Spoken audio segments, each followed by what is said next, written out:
Pemirsa, selamat pagi. Apa kabar Anda hari ini? Anda kembali menyaksikan Selamat Pagi Indonesia. Hari ini ada saya, Valencia Melvinci. Dan saya Jason Sambo, pemirsa. Di hari Jumat ini kita akan kabarkan sejumlah informasi termasuk nih, Valen yang juga jadi hot topic. Ini akan kami buka, pemirsa, dengan lagi-lagi ada nih sebuah pelanggaran ekspor dengan ditemukannya ada 87 kontainer yang melakukan pelanggaran. Aduh, ya betul. Dan ini adalah operasi gabungan antara Polri dan juga Ditjen Bea Cukai di Kementerian Keuangan. Ada benar, pemirsa, pelanggaran ekspor produk turunan minyak sawit mentah atau CPO di Pelabuhan Tanjung Priok, Jakarta Utara, lokasinya. Ya, jadi pemirsa, seperti yang tadi sudah saya katakan, ada sekitar 87 kontainer, pemirsa, yang kemudian diindikasi ini melanggar terkait dengan ketentuan ekspor, yang mana produknya adalah produk turunan dari CPO. Dan dalam sidak ini juga langsung dihadiri oleh Menteri Keuangan Purbaya, ada juga Kapolri Jenderal Listio Sigit Prabowo. Jadi ini memang sudah kerjasama, pemirsa, dengan ini total nilai ratusan miliar rupiah, pemirsa, yang diindikasi dilakukan pelanggaran. Ya, dan yang isi kontainer ini adalah fatty matter. Jumlahnya 1.802 ton PT MMS yang akan dikirimkan ke Tiongkok. Kemudian mereka melanggar ketentuan ekspor. Nah, ini adalah produk turunan dari CPO yang tidak masuk dalam kelompok yang dikenakan bea keluar dan tidak masuk dalam daftar larangan terbatas ekspor. Namun ternyata hasil di lapangan malah berbeda.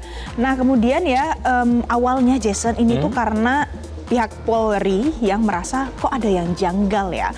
Ada kenaikan ekspor fatty matter ini sampai 270% lebih, makanya kemudian dilakukan pemeriksaan. Akhirnya ditemukanlah fakta seperti ini.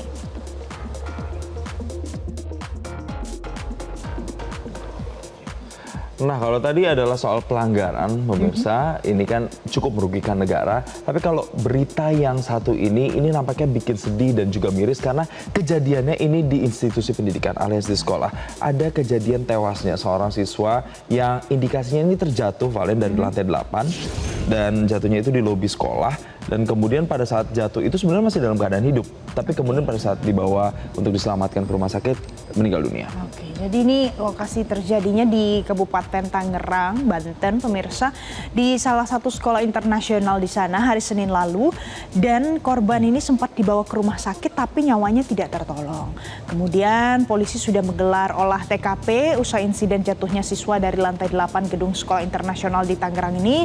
Sudah ada 5 saksi yang diperiksa oleh polisi, baik itu guru dan juga di sana sudah diamankan beberapa CCTV sekolah untuk bisa mendapatkan bagaimana gambaran peristiwa utuh sebelum siswa ini jatuh karena dugaannya masih jatuh ya dari lantai 8 gedung sekolah. Betul, jadi memang belum ada pernyataan resmi yang disampaikan terkait apa sebenarnya menyebabkan siswa ini terjatuh. Dan hingga kini memang polisi masih menyelidiki penyebab jatuhnya korban dari gedung sekolah. Kita akan sama-sama mendengarkan kembali, pemirsa, apa yang disampaikan oleh AKP Wiragraha Setiawan, Kasat Reskrim Polres Tangerang Selatan terkait dengan kasus ini. Telah mengamankan CCTV yang berada di sekolah tersebut untuk menyelidiki peristiwa-peristiwa yang ada pada saat kejadian. Seperti itu. Untuk lantainya, Pak, informasinya dari lantai berapa? Untuk itu kita masih dalam penyelidikan, namun kita duga siswa tersebut terjatuh dari lantai 8. Namun untuk lebih pastinya nanti akan kami sampaikan lebih lanjut dari hasil penyelidikan kami. Oke, selanjutnya pemirsa, kita punya informasi terkini juga karena Presiden Prabowo Subianto meresmikan pabrik petrokimia milik PT Lotte Chemical Indonesia atau LCI di Cilegon, Banten. Ya, dan yang menarik adalah ketika Pak Prabowo ini bilang bahwa negosiasi dengan bangsa Korea itu sulit loh, katanya bangsa Korea itu bangsa yang tangguh. Jadi dikatakan dengan adanya peresmian ini, masyarakat dan juga pemerintah diharapkan bisa menciptakan ekosistem investasi yang nyaman untuk bagi investor. Oke, jadi ini masuk dalam PSN yang punya nilai investasi mencapai 3,9 miliar US dollar atau sekitar 65 triliun rupiah, pemirsa. Proyek ini jadi salah satu investasi petrokimia terbesar di Asia Tenggara sekaligus kompleks nafta cracker pertama di Indonesia dalam 30 tahun terakhir. Dan kalau beroperasi penuh, pabrik ini nanti bisa loh menghasilkan produk hilirisasi migas sampai nilainya itu 2 miliar dolar Amerika Serikat per tahunnya. Dan dari jumlah itu 1,4 miliar dolar Amerika Serikat digunakan untuk substitusi impor dan juga 600 juta dolar Amerika Serikat untuk memberikan kontribusi pada peningkatan ekspor nasional. Jadi nanti dampaknya adalah untuk negeri kita, untuk Indonesia. Saya mau ajak Anda pemirsa, kita akan simak pernyataan dari Presiden Prabowo Subianto berikut ini. Itu salah satu contoh saya ingin jadi seperti itu. Walaupun pensiun, tetap saya punya kehormatan, kebanggaan sebagai seorang jenderal. Kalau saya sekarang dipercaya mimpin bangsa, saya ingin mimpin pemerintah yang bersih, pemerintah yang tidak korup. Dan saya terima kasih. Pembantu-pembantu saya ini bekerja dengan baik dan mereka juga ingin meneruskan, ingin memberi contoh kepada generasi penerus pemerintah yang bersih, yang tidak korup. Ya kita tinggalkan Hot. ya. Kalau yang ini. Kalau ini hot banget ya soalnya ya. Ini tapi dari kalangan selebritis pemirsa. Jadi ada, kalau Anda mengikuti perkembangan di media sosial, kabar perpisahan antara penyanyi Raisa dan juga aktor Hamis Daud. Ternyata ada bumbu-bumbunya juga nih. Jadi aktor Hamis Daud ini juga mendatangi Polres Metro Jakarta Selatan kemarin untuk kemudian mengetahui perkembangan laporan dugaan pencemaran nama baik yang ia buat sebelumnya. Jadi kan memang ketika kabar perceraian ini berhembus, kabar-kabar pencemaran nama baik ini juga turut menghiasi begitu. Oke, karena itu sebenarnya ramai pemirsa di media sosial.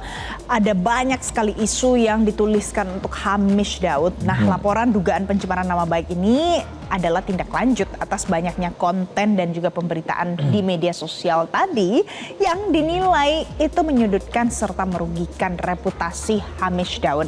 Ada beberapa akun media sosial yang ikut dilaporkan, kemudian ini semua laporannya diduga karena sudah menyebarkan informasi yang tidak benar atau menyebarkan hoax. Dan ia menegaskan juga kalau upaya hukum ini dilakukan untuk menjaga nama baik keluarganya, Jason. Betul, dan dirinya pada saat itu juga bilang bahwa minta tolong untuk rekan-rekan media untuk lebih bijak lagi dalam memberitakan informasi, terutama terkait dengan pihak-pihak yang dikaitkan dengan dirinya. Dan dia juga menyatakan bahwa nantinya itu akan merugikan bagi keluarganya, keluarga dari Raisa, bahkan keluarga dari pihak-pihak yang sering dikaitkan dengan Hamis Daud. Kita akan simak pemirsa apa yang disampaikan oleh kuasa hukumnya Sandi Arifin berikut ini. Agenda hari ini kami bersama tim kuasa hukum Hamis baru saja mendapatkan informasi terkait kekurangan bukti dan juga beberapa saksi yang akan kita hadirkan terkait laporan yang pernah kita laporkan pada bulan Juli. Dan kami juga sudah mendapat informasi ada beberapa yang kita laporkan itu aktornya ada di luar negeri. Jadi kami tadi diberikan informasi untuk melengkapi bukti dan juga beberapa. Jelajahi cara baru mendapatkan informasi. Download Metro TV Extend sekarang.